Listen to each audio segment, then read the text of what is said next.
Matter.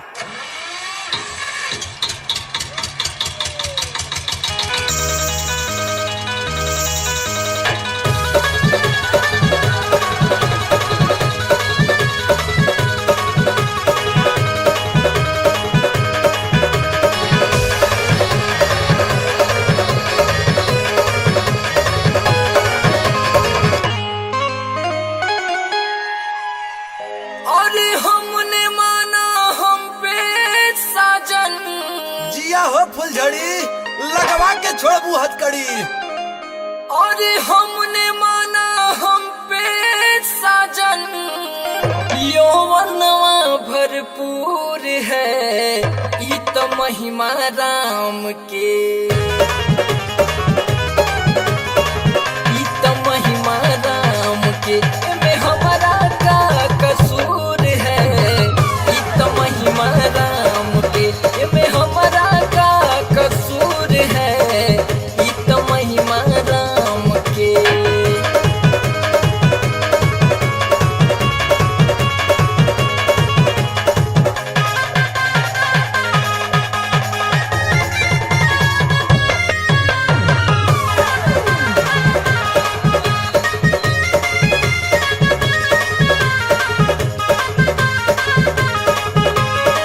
बाट मुश्किल घर से निकलल बहरी, अब तो अकेला हो,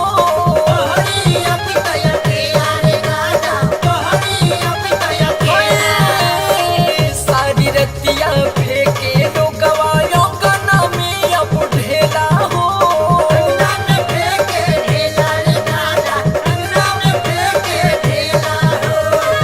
ऐसे कैसे गाड़ी लड़ेगी, ऐसे कैसे गाड़ी लड़ेगी, दिल्ली अब वही दूर है, ई तो महिमा राम के,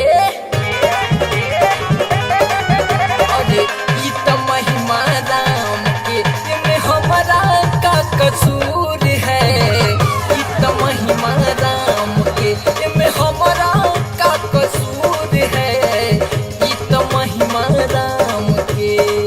ए हारमोनियम मास्टर, तनी तोहू अपन जलवा दिखावा।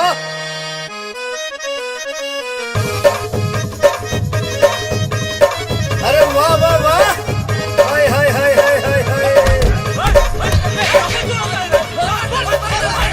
हेलो हेलो, ये हाला, ये बातमी, बैठा मर्दे। अरे आप लोग शांति बनाइए और कृपया प्रोग्राम का मजा लीजिए। ए मास्टर शुरू करो।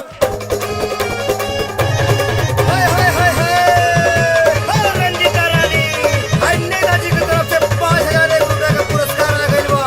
जहार दो जहार दो। ढीला होता ब्लाउज चोली, ढीला होता नेताजी, ढीला होता ब्लाउज चोली, लटक गइल लटकन, पिया ले ले अइहा हो हमर जवनिया के ढकन, बलम जी ले ले अइहा हो हमर जवनिया के ढकन। बैला खानी कूदे फाने, बैला खानी कूदे फाने, नेताजी तोहर धान देहाती, कभी जी ले ले अइहा